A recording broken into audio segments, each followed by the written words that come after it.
Good evening, ladies and gentlemen. I am so happy to return to CRF to my 10th year as your MC. And on behalf of the board, the staff, and all of the students and teachers that CRF serves, I'd like to officially welcome you to the 2021 Annual Celebration. And what a celebration it is. We are back after canceling last year's event due to the pandemic.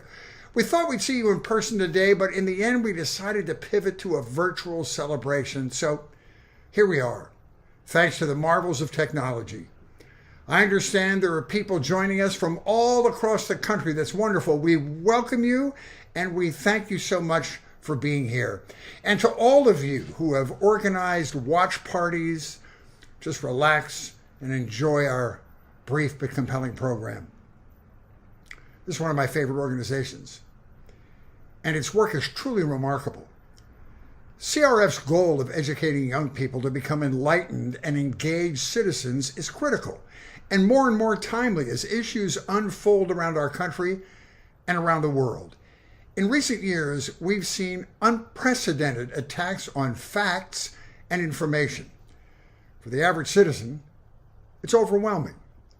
To navigate these challenging times, we need an educated citizenry, and this is where CRF comes in, working with hundreds of thousands of K through 12 youth every year, as well as their teachers, to educate them about key issues and empower them to take action. In a short while, you're going to meet one of these students, as well as one of the passionate teachers who participates in CRF programs.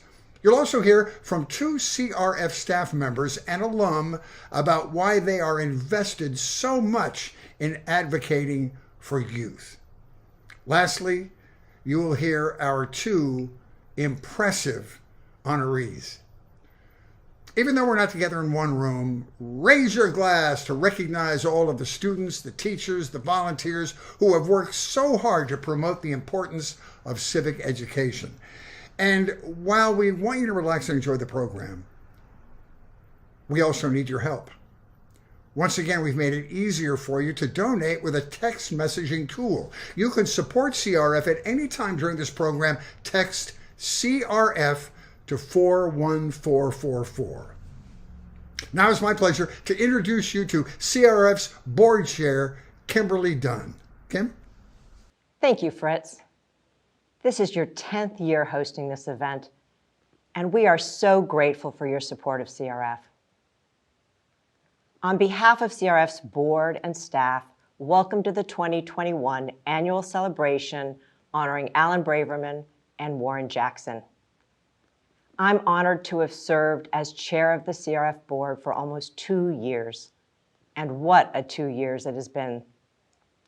2020 began with a flood that rendered CRF's 50-year-old headquarters unusable, making the best of a bad situation while we fixed the plumbing, electrical, and roof. We embarked on a major renovation to literally open up and brighten our space. We can't wait to host teachers and students in our new conference rooms and showcase CRF to others. Just as we were breathing a sigh of relief after having moved to temporary office space, a pandemic forced another relocation, home. Staff had to pivot how CRF serves teachers and students.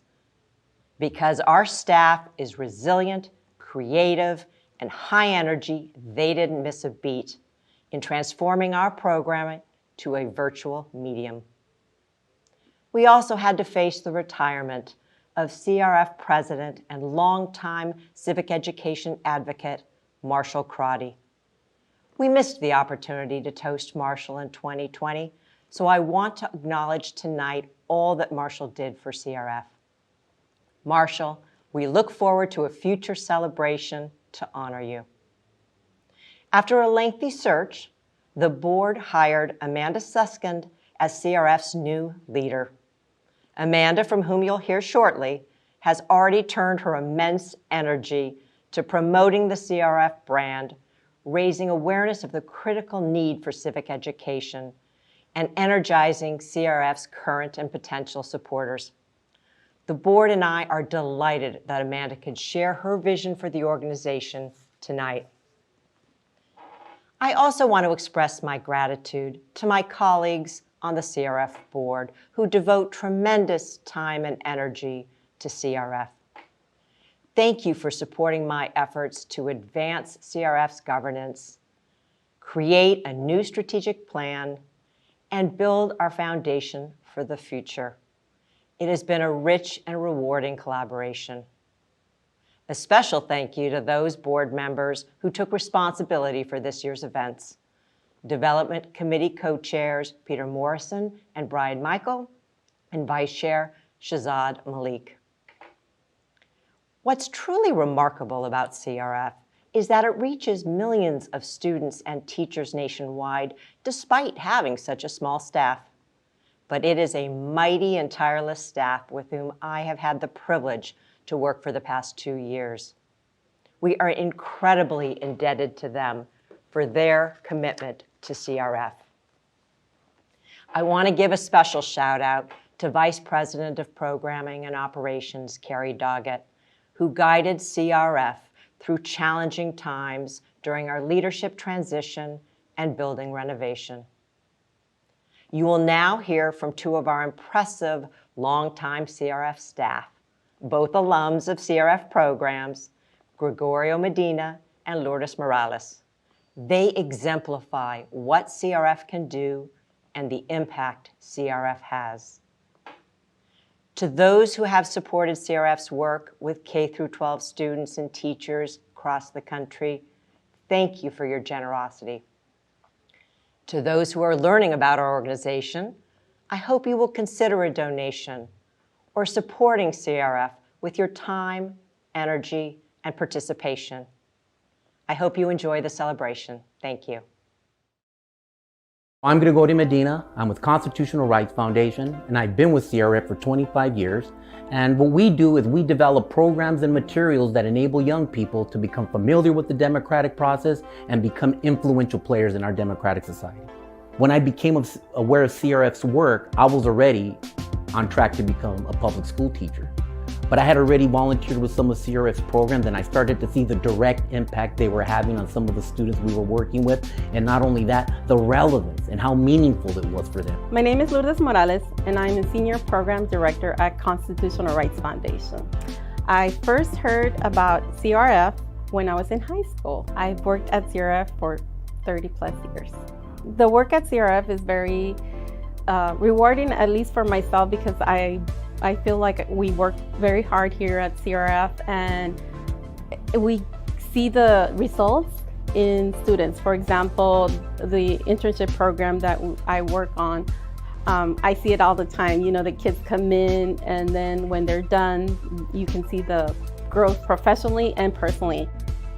We provide students with the opportunity to examine their own values, apply them to problems and issues that they think are really important. Along the way, they're learning all of the skills that are important to promote their success beyond high school and making important connections with other important players in the community, which will also, once again, promote their success beyond high school. When they feel that they have no role or that they have no real contribution to make, I always remind them, you're the experts of what it's like to live, work, play, and even survive in some of these communities.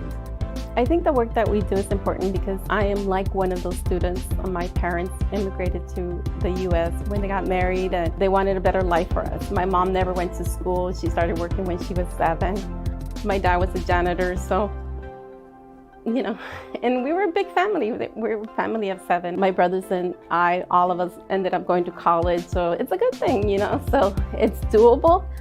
And that's why I like to work with this population, because I know they can do it too, you know. The reason this work is so important to me is because I happen to have come from some of those historically underserved communities. I'm a first-generation U.S. citizen. The urgency of our work, especially in some of the historically underserved communities that we work in, is really providing students with a context of citizenship that's meaningful and relevant to them. That it's a role where they feel they can actually affect some of the positive change and address some of the important issues that they think are impacting their community the most. CRF is almost 60 years old, and we have accomplished a lot. However, there's still a lot to do, And we can't do this alone, so we need your help to support us, whether it's financially or volunteering or just helping us getting the word out about CRF. We really need your help with that. We can make a difference, but we can't do it without you. We're cultivating the next generation of citizens who we're relying on to maintain the integrity of our democracy when we're no longer going to be directly engaged. So it's really important to get that foundation now. It's in our name. We provide that foundation for those students and those young people to become engaged and informed members of our democratic society who feel that they have a meaningful contribution to make.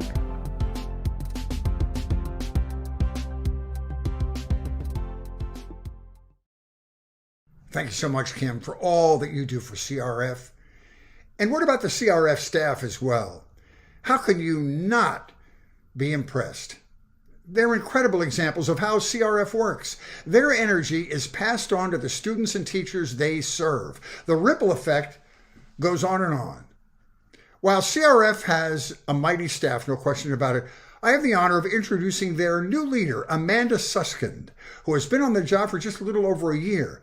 As you heard from Kim, Amanda has hit the ground running. It is my pleasure to introduce the president of CRF, Amanda Suskind. Amanda? Good evening and welcome to the 2021 Annual Celebration of Constitutional Rights Foundation. Every day, every member of CRF staff comes to work with one vision: for a society in which all young people become informed, knowledgeable, and confident participants in our democracy. Why do we do this? Because democracy depends on informed participation by all. How do we do this? We provide civic education resources that leverage the commitment of already dedicated teachers and amplify the voices of already passionate students. 13 months ago, I joined CRF as its president. I had been working in a related field, fighting hate and extremism at ADL, and I had become increasingly concerned about what was happening in our democracy, what was causing hyper-polarization, toxic partisanship, and the free flow of misinformation. In the middle of the interview process, the world turned upside down. In fact, the last in-person meeting that I had was with the CRF headhunter. The pandemic really called into focus the inequity between the have and have-nots. Against that backdrop, we faced a reckoning with this country's history of systemic racism following the murder of George Floyd. And the election of 2020 raised everyone's awareness of the hazards of disenfranchisement. The interview process was extensive. The more I learned, the more I knew this is where I wanted to be, because every one of those themes, polarization, partisanship, misinformation, inequity, racism, disinformation, and disenfranchisement, brought a sense of urgency in me about the importance of civic education. By the time I started the job, I was ready to hit the ground running. Problem was, there was no ground. We had no offices, having suffered a catastrophic flood just weeks before the stay-at-home orders. Being at home also meant that we couldn't meet with the board or donors. For the organization, it also meant we couldn't have in-person trainings or fundraisers. Some of our traditional grantors turned their focus entirely to emergency services. Schools closed, and although teachers needed us more than ever, they were also underwater, just trying to keep their students engaged. Somehow, the amazing CRF staff and board forged ahead. Under the leadership of Board Chair Kim Dunn, the board was reorganized, committees adopted charters, and policies were updated. Staff, taking their cues from beleaguered teachers, pivoted long-standing interactive programs to new formats and new platforms. Somehow, mock trial happened entirely online, with thousands of teachers, students, and volunteers participating throughout the state. Our long-standing Expanding Horizons internship shifted to an institute format, providing new engagement opportunities to help our first-generation college-bound students with career prep, college prep, and civic engagement. Our focus has always been on removing barriers, especially in under-resourced communities, because we really believe that everyone should have access to civic education. The pandemic highlighted and aggravated the societal inequities that really made this focus more critical than ever. Within days of the January 6th attack on our Capitol, CRF staff had created and disseminated curricula for teachers in elementary, middle, and high schools. With a generous capital improvement grant from the Amundsen Foundation, work to restore and even improve our offices was completed. It helps that CRF board is comprised of thought leaders and professionals in the fields of law, government, business, education, and entertainment. And CRF staff includes educators, lawyers, community organizers, fundraisers, and writers. It helps that we've been at this for nearly 60 years, and we are known for civic education resources that are research-based, and aligned to standards.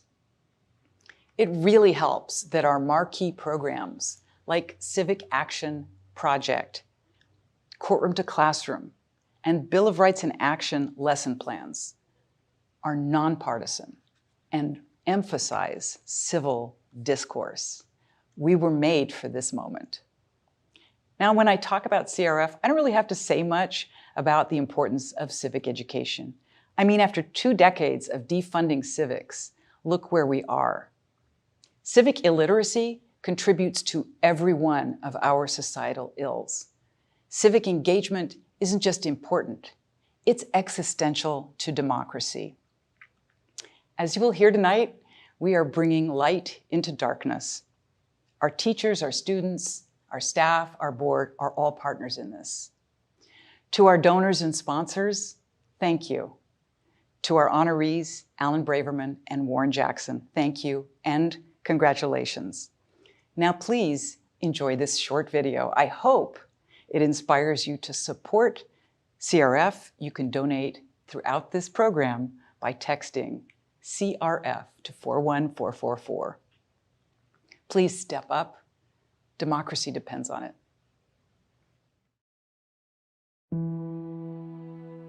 See this light? This is your democracy. It doesn't belong to them. It belongs to us. You and me.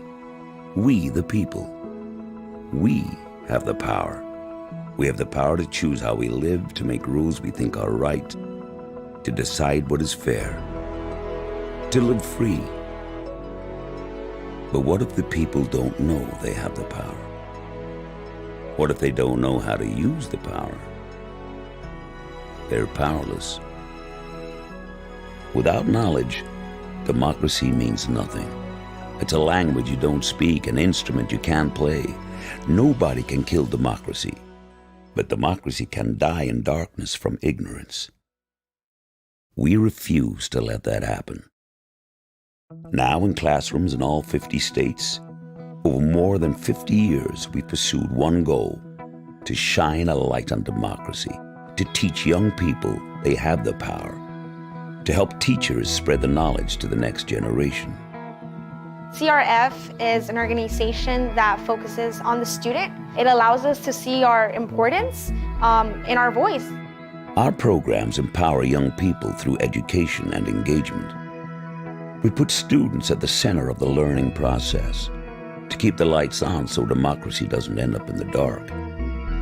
Every year, hundreds of thousands of school-age students are taught about their democracy through these programs and lessons. Those students share what they have learned with families, friends, and their communities. One of the really important outcomes of CRF's work is that we level the playing field and that everyone gets a uniform sense of belonging in the same democratic society. We hold no political positions. We have no axe to grind. We are what we have always been: nonpartisan, standards aligned, and relevant to the lives of young people. created by educators, parents, students, and others committed to keeping democracy alive. We are constantly reviewing and renewing our materials, improving what works and changing what doesn't. Our staff is still driven by idealism. They are guided by research, empirical observations, and constant feedback from teachers and students. We live in challenging times, but the future is always bright for those who share the light. Our work continues thanks to you and your support. Like democracy, we depend on you, your passion, and your work. To all of you, and to all the young people we've helped empower, thank you from all of us.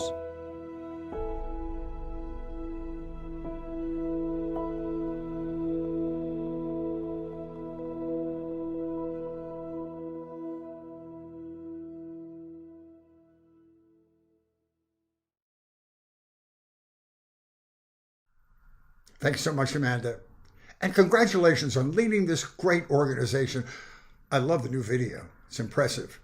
And if you're as impressed as I am with what you've just heard, you will love this next part of the program when we will ask you to share your dollars and donate to CRF. Come on, pull out your phones. It looks like we already have a number of pledges coming in. That's wonderful. Thanks to all of you who have already donated. Let's review the instructions now. Text CRF to 41444. Type CRF, a space, and the amount you want to give. Don't forget to press send or CRF won't get your dough.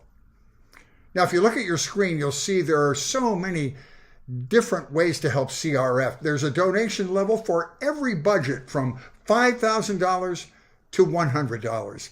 Let's start reviewing what your money supports. $5,000 covers the cost of professional development and support for 50 teachers to implement civic action project at multiple schools. $2,500 covers the cost of a law enforcement and youth event for 400 students. $1,000 covers the cost of a free workshop for 50 teachers. You can donate these amounts, or honestly, any amount you want while I'm reading. Let's continue with your options. $500 covers the cost of implementation of Project LEAD. $250 covers transportation costs for 50 students and volunteers to participate in an appellate court experience. $100 covers the cost of one student's participation in the California State Mock Trial Competition. There are plenty of choices. And again, these are only suggestions. You can donate any amount at all. It all adds up to help this beyond impressive organization. And remember, our theme this evening, bringing light into darkness. That's what you're supporting. Now, while you continue to text your support to CRF, we're going to move forward with our program and our two impressive honorees. Our first award is the Lloyd M. Smith Award, honoring an individual who has demonstrated outstanding commitment to CRF through distinguished service to the organization. This year's award goes to Warren Jackson.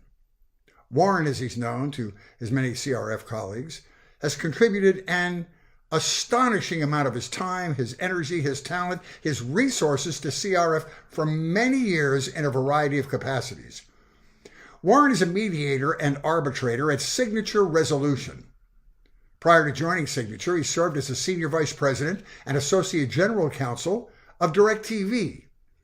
Throughout his career, he's counseled clients and provided strategic litigation support for labor and employment law matters. His expertise has been recognized by his peers all over, including being nominated to the College of Labor and Employment Lawyers, a nonprofit association honoring the leading lawyers nationwide in the practice of labor and employment law. But that has not been enough for Warren. He's lectured extensively in the field and served on several legal associations, as well as the board of the Reardon Programs of UCLA Anderson and the Ronald Reagan UCLA Medical Center. His commitment to public service is very personal, as he served on the Police Commission, the Civil Service Commission, the Webster Commission reviewing the LAPD's response to the civil disturbance following the Rodney King trial, to his current service on LA County's Economy and Efficiency Commission. He's being honored this evening for his many contributions to CRF over the years, starting with his service on the board of directors, his roles as chair of the board and dinner committee chair, and as a member of the executive, nominating, and developing committees. Warren has also been deeply involved in CRF's many programs, including sports and the law, and his active engagement with the Expanding Horizons Institute. Warren often talks about how grateful he is for the help he received as a young student, opportunities that enabled him to attend Cornell University and eventually make it to the C-suite of a large company. For many years, Warren has paid it forward by assisting and mentoring other young students in need. CRF is incredibly lucky to have him as a part of our family. I'm very pleased to present the 2021 Lloyd M. Smith Award to T. Warren Jackson. Warren? Good evening and welcome all. I'm humbled and appreciate being honored by the Constitutional Rights Foundation along with Alan Braverman. Alan, the GC at Disney, is the embodiment of what Ben Heineman, another GC, called the lawyer statesman. More than that, I'm flattered that after many years of attempting to get Alan to say yes to the CRF's overtures, he opted to do it this year when I'm being honored. Now, we at CRF, we had hoped to do this live or on a hybrid basis, but the CRF team has really committed energy and creativity to make this virtual event a celebration worthy of your time and engagement and hopefully dollars. I trust by the time you're seeing this, you'll be in agreement. My involvement with CRF almost mirrors my professional career here in Los Angeles. I moved here after law school in 1976, and as best I can recall, my involvement goes back to 1978, or began in 1978, with sports in the law as well as lawyer in the classroom programs.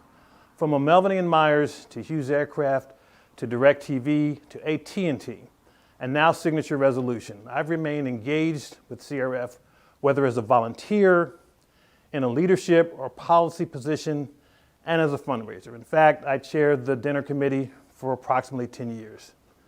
Thinking about my own personal journey, I've been exposed to elite and best-in-class institutions, so they say, from Ivy League universities to law firms, corporations, citizens commissions, both at the city, county, and state level, like the Police Commission, the College of Labor and Employment Lawyers, and now the finest and most collegial platform of neutrals in California, bar none. Looking back and thinking about my own accomplishments, they fall somewhere between having bouts of imposter syndrome and thinking I've fundamentally changed the legal profession. You can decide where I fall. But I'm here tonight because I did what I was supposed to do. What I was supposed to do with all I've been given. Given that, I want to spend my time expressing appreciation and acknowledging those relationships that were so meaningful and helpful along the way. It's those relationships, be they friends, family, co-workers, other corporate counsel, that I've called upon to support CRF in the past and tonight particularly. Thanks to my Cornell and Harvard law friends, you know who you are, Ted, Ken, Deborah, Tony, the law firm counsel who have guided me with integrity and sophistication, my ABA colleagues, my guardsmen cohorts, Signature Resolution colleagues, and now the lawyers, particularly those in the plaintiff's bar, who have entrusted me with to mediate their disputes.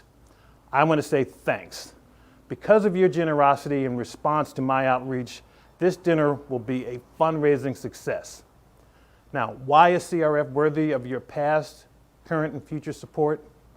Because throughout its history, and particularly in the present era of continuing challenges to democratic principles and previous norms, they have been a bulwark of civic engagement and a bulwark against regression, inspiring youth to enhance and grow our democratic principles. I'm pleased that CRF is in a great place with its current leadership and with a renewed vitality for its mission. So thank you, Amanda, Kerry, Lisa, the board, and staff for also doing what you're supposed to do. In my opinion, CRF's challenge is how to balance nonpartisanship with ensuring that the engagement we inspire is, as John Lewis stated, the late John Lewis, the good trouble, necessary trouble to redeem the soul of America. One thing is clear to me, that notwithstanding the headlines and the doom and gloom that those headlines and current events may engender, CRF believes in its students and teachers and in its mission. They believe in your capacity to be positive catalysts and advocates. One quick note about those students. Over the years at our dinners, we've been wowed by the competence, wit, diversity, and personality of those selected to tell their personal stories, almost to the point of wondering whether our children who have had greater advantages could compete. Tonight will be no exception. And if you're moved, please text a pledge when you're given the opportunity. That brings me to my own family. They are the best thing that's ever happened to me and have made it easy for me to do good while doing well, to do my part to meet society's needs. If I could brag on them and mention that each of my children have been accepted to Harvard Law School, I would, but I won't. But in fact, 2 of them turned down Harvard Law School. So we have to question their judgment. CRF has been like an extended family as well, helping to meet a democratic society's current and future needs. CRF needs to be the go-to and signature organization when thought and civic leaders need advice and counsel on these important and critical issues to maintaining our pluralist and democratic society. So let me end by thanking and encouraging CRF to continue to inspire and give the communities and students we serve the tools to be in the room where it happens. Yes, I did say that. The room where it happens. Thank you, enjoy your evening, and I look forward to seeing you guys live. Warren, congratulations, and thank you for those very personal words. I can see that you've energized members of our audience as we continue to receive more pledges too. Keep them coming, folks. You can still text CRF at 41444 throughout this program and even after it ends. And if you need more encouragement, listen to this next video clip with Blanca Godoy, a youth board member of CRF's EHI and CAP program and a freshman at USC, and Abo, a teacher at Da Vinci Rise High School and one of CRF's teacher leaders. Hello, my name is Blanca Godoy. My pronouns are she, hers. I am a freshman in college this year. However, when I got involved with CRF, I was a sophomore in high school. And I got involved first through their Expanding Horizons internship. And it was that specific program that piqued my interest in law, in politics, and in the change that I could make. My name is Abo Morgan, and I am a partner of CRF. CRF is very interested and committed to the professional development of teachers. We spent a great deal of time nationally and locally helping teachers to develop these strategies. The first program that I participated in was the Expanding Horizons internship. This is a program that not only throws you into the fields of law, it prepares you for it. You know, we're students that have no actual experience, no actual knowledge, no people that we know that have been in the field, and they prepare us through webinars. All the programs are geared towards developing that type of a student who becomes a global citizen, who understands constitutional law and even international law. And these are going to be our leaders. CRF is an organization that focuses on the student. It allows us to see our importance in our voice. These are going to be the individuals who take what CRF and what we are intending for them to learn and actually forward our world in that direction. Because there's a lot of ignorance in the world. And so we need more people to know, to understand, and to be adept at civic knowledge and education in order to affect change. In mock trials, students really learn how to sort through evidence, to create arguments. They develop self-confidence, which is a huge part of being an activist, being confident enough to speak the truth or speak your truth to power. Yes, CRF is really involved in a work to ensure that students have that confidence. Through CRF, I got an internship at the Snell and Wilmer law firm. And at the time, I was actually dealing with some problems at home. My brother was in jail.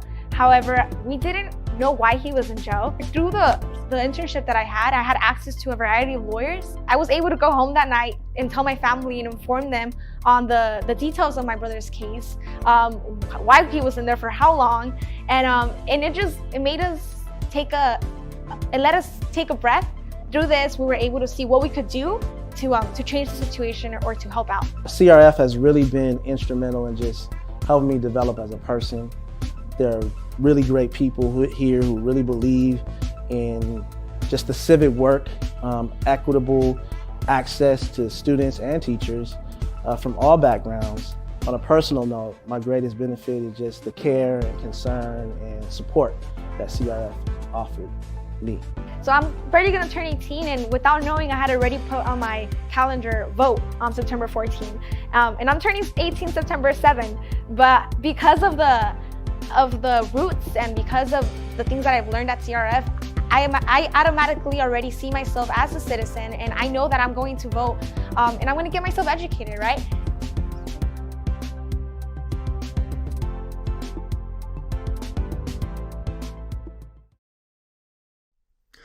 Wow, thank you, Blanca and Abo. What a team you make. And Blanca, good luck in college. Our next award is the Bill of Rights Award, which is presented each year to an individual who, through his or her endeavors in professional life and community involvement, provides an exemplary model of citizenship for our nation's youth. This year's award goes to Alan N. Braverman. Alan is a Senior Executive Vice President, General Counsel, and Secretary of the Walt Disney Company. He serves as the Chief Legal Officer of the company and oversees its team of attorneys responsible for all aspects of Disney's legal affairs and government relations around the world. Previously, Alan served as Executive VP and General Counsel for ABC Inc. and Deputy General Counsel of the Walt Disney Company. In that capacity, he oversaw the legal affairs and labor relations of the ABC Broadcast Group, ESPN, and Disney ABC Cable. During his tenure at ABC Inc., he guided the company through numerous lawsuits regarding news reporting and news gathering practices, and supervised the company's labor and government relations. And if that's not impressive enough, Alan has quietly devoted time and energy over the years to advancing the issue of diversity. In 2018, he was recognized with the American Bar Association's Spirit of Excellence Award, given to a person who personifies excellence on the national, state, or local level. He received this award for his efforts and accomplishments in promoting a more racially and ethnically diverse legal profession, including the support of scholarships and mentoring to strengthen the pipeline of diverse lawyers. He serves on the board of the Leadership Council on Legal Diversity. He's helped guide Disney's company-wide commitment to diversity and inclusion, playing a large role with Disney's Lawyers of Color and Disney's Women Lawyers Group. Alan's a native of Boston, where his parents ran a children's clothing store. They predicted that when he was 9 years old, that Alan would become a lawyer because of his listening skills and thoughtful demeanor. He went on to get a bachelor's degree from Brandeis University in 1969. Then he worked for 2 years as a VISTA volunteer in Gary, Indiana. He then attended law school at Duquesne University in Pittsburgh at night while teaching during the day to support himself. Letters of recommendation from a professor led him to Wilmer, Cutler, and Pickering in Washington, D.C. Braverman's service to CRF reaches beyond any one program. For over a decade, he has served on the CRF Board of Directors, most recently as an emeritus board member. He's given his time, recruited volunteers, and provided support for CRF's mock trial, Courtroom to Classroom, Expanding Horizons Institute, and Youth and Police programs. He's been pivotal to the Walt Disney Company's continued support for CRF and has served an incredibly effective advocate of civic education. Here's an excerpt from an article about Alan. Quote, "When people ask my career advice, as they sometimes do, I tell them the best thing they can do is to stay focused on the challenges they've been given, and the rest takes care of itself." End quote. Alan, the rest does take care of itself. but only with the help of leaders and mentors like you. I am very pleased to present the 2021 Bill of Rights Award to Alan N. Braverman. Alan? Thank you, Fritz. I'm truly honored to receive this recognition from an organization I so greatly admire, and I wish we could all be together, as this annual event has always been an inspiring celebration of the great work that the Constitutional Rights Foundation does year in and year out. Nevertheless, I would like to take the occasion to share my thoughts about what makes CRF so special. From the time I was first exposed to the work of CRF a number of years ago, I was sold on its importance. And yet, as we gather here on this occasion, I think it's fair to say that the Foundation's mission has never been more vital. Our recent history has taught us that in the end, knowledge about the why of our democratic system of government is every bit as important as the constitutional provisions on which it's founded. We have learned that, like all governing documents, the words of the Constitution are too imprecise to capture the full array of circumstances to which they might need to be applied. The meaning of those words needs to be illuminated by principles about what our democratic aspirations are and what they should be. And that has profound implications, as it suggests that the future of our democracy is dependent on how educated and thoughtful our citizenry is about those aspirations. Now, for many years, our schools sought to provide that educational foundation through courses that were commonly known as civics. But at least when I was growing up, there was little urgency behind that effort. Learning about the how and why of government was a bit like being educated about forces of nature. Interesting for some, but for most, it had all the allure of learning about something that was inevitable anyway. As a result, civics education languished, and our citizenry increasingly lost the opportunity to be exposed to and gain a deeper understanding of the aspirational common good glue that holds our institutions of government together. Think for a moment about what it must be like to be a young person in America today, facing so much discord and bigotry, as well as a growing lack of constructive disagreement and dialogue. Young people today are having to search for answers about our country's future as well as their own in this increasingly conflicted and complex world. Take, for example, our last presidential election. While there have been many close elections in our history, prior to this last year, only one was openly contested. But when the court ruled, the outcome was conceded. And yet, even today, nearly a year later, a sizable percentage of our population persists in the belief that last year's election was stolen, even though every court that has ruled on the matter has said otherwise. Meanwhile, it seems almost weekly that another state passes or proposes legislation that will impact people's ability to vote. Proponents say that such laws are needed to prevent abuse. Critics say the laws are vehicles for voter suppression targeted to certain communities. And the example set by our leadership leaves a lot to be desired. We can all recall the reassuring unity after the tragedy of 9/11, when Congress stood together on the steps of the Capitol and worked side by side as colleagues. We now have a Congress that can't even agree on the meaning or significance of the abhorrent events of January 6th, let alone a path to govern our country.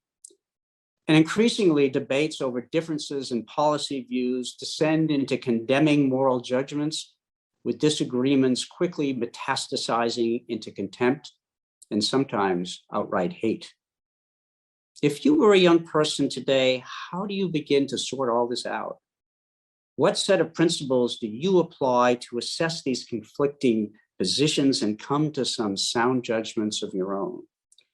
And if you believe, as I'm certain many of them do, that there must be a better way, what insights can you draw on to light that path? To its tremendous credit, the Constitutional Rights Foundation has recognized this existing educational void.